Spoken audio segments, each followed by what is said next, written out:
இன்றைய தேவனுடைய வார்த்தைகளோடு உங்களை சந்திப்பது மிக்க மகிழ்ச்சி. இன்னைக்கு தேசம் எங்கும் பலவிதமான வியாதிகள், பலவிதமான போராட்டங்கள்.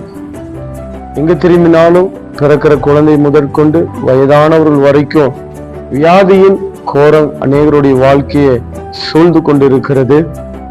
சிலர் மருத்துவராலும் கைவிடப்பட்ட சில நிலைமைகள், பணமெல்லாம் செலவழிக்கப்பட்டு இருக்கிறது.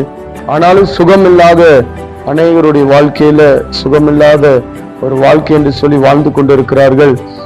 வேதத்துல இப்பேற்பட்ட ஒரு ஸ்திரியை குறித்து வேதம் திட்டமாய் சொல்கிறது. அந்த ஸ்திரீ தன்னுடைய பணத்தை எல்லாம் செலவழித்தாள், ஆனால் சுகம் இல்லை. அவள் வாழ்க்கையில என்ன நடந்தது என்று சொல்லி ஒரு வேத வசனத்தை நம்ம அந்த நாளில தியானித்து கர்த்தருடைய நாமத்தை மகிமைப்படுத்த போகிறோம். லூக்கா எழுதின சுவிசேஷ புஸ்தகத்துல 8ஆம் அதிகாரம் 43ஆம் வசனத்துல வாசிக்கிற வசனத்தின்படி, அப்பொழுது 12 வருஷமாய் பெரும்பாடு உள்ளவராய் இருந்த தன் ஆஸ்திகள் எல்லாம் வைத்தியர்களுக்கு செலவழித்தும் ஒருவனாலும் சொஸ்தமாக்கப்படாதிருந்த ஒரு ஸ்திரீ அவருக்கு பின்னாக வந்து அவருடைய வஸ்திரத்தின் ஓரத்தை தொட்டார். உடனே அவளுடைய பெரும்பாடு நின்று போயிற்று. 12 வருஷமாய் ஒரு ஸ்திரீ பெரும்பாடுள்ள வியாதியினால அவள் பாதிக்கப்படுகிறாள். அவருடைய வாழ்க்கை பணமெல்லாம் மருத்துவருக்கு செலவழிக்கிறார், ஆனால் சுகம் கிடைக்கவில்லை. ஆனால் அவருக்குள் ஒரு விசுவாசம், இயேசு என்கிற ஒருவர் இருக்கிறார், அவர் நிச்சயமா எனக்கு சுகம் கொடுப்பார் என்று சொல்லி விசுவாசித்தார். இவருடைய விசுவாசம் வித்தியாசமாக இருந்தது. அநேகர் பல விதங்களில ஜெபித்து அற்புதங்களை பெறுகிறார். ஆனா இவ்வளோ இயேசுவின் வஸ்திரத்தை நான் தொட்டா எனக்கு சுகம் கிடைக்கும் என்று சொல்லி விசுவாசித்தாள். பல ஆயிரக்கணக்கான ஜனங்கள் இயேசுவை சூழ்ந்து போய் கொண்டிருக்கும் பொழுது இவள் விசுவாசத்தோடு இயேசுவின் வஸ்திரத்தை தொடும் பொழுது 12 வருஷ பிரச்சனைகளை கர்த்தர் ஒரு முடிவுக்கு கொண்டு வந்தார் என்று சொல்லி வேதத்துல நம்ம வாசிக்கிறோம். இந்த நாளிலும் வசனம் சொல்கிறது, அவருடைய வஸ்திர தொங்கலினால் ஆலயம் நிரப்பப்பட்டிருக்கிறது என்று சொல்லி வேதத்துல வாசிக்கிறோம்.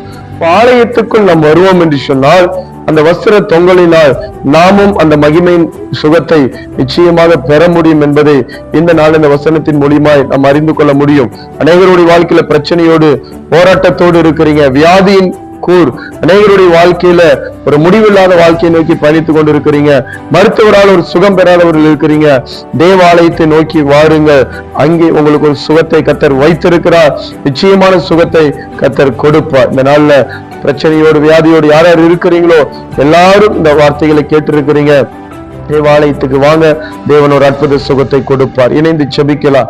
அன்பு தகப்பனே, இந்த நாளுக்காக நாங்கள் நன்றி செலுத்துகிறோம் ராஜா. உலகம் எங்கும் திரும்பினாலும் பல வியாதிகள், பல போராட்டங்கள், மருத்துவமனைக்காக பல லட்சங்கள், பல கோடிகளை செலவழித்து நீ சுகம் பெறாத எத்தனையோ பேர் இருக்கிறாங்கப்பா.